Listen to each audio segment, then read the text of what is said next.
Milan 24, the 12th edition of which is being conducted from the 19th to the 27th of February, has two phases. The harbour phase from the 19th to 23rd and the sea phase, the action end of the exercise from 24th to 27th of February 24.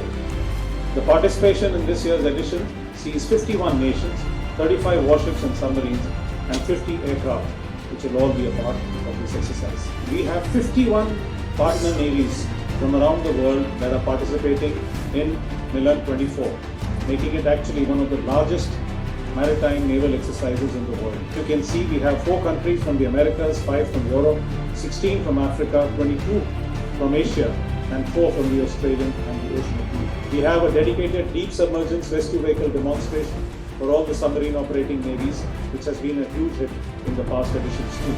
We will have over 500 participating navies and delegates from around the world. The exercise is basically one more endeavour of the Indian Navy to engage with 20 foreign countries. We aim to enhance professional interaction between navies, hone our operational skills, which is true for us and for the other navies, improve interoperability and exchange best practices and procedures. The harbour phase will include events such as a maritime seminar.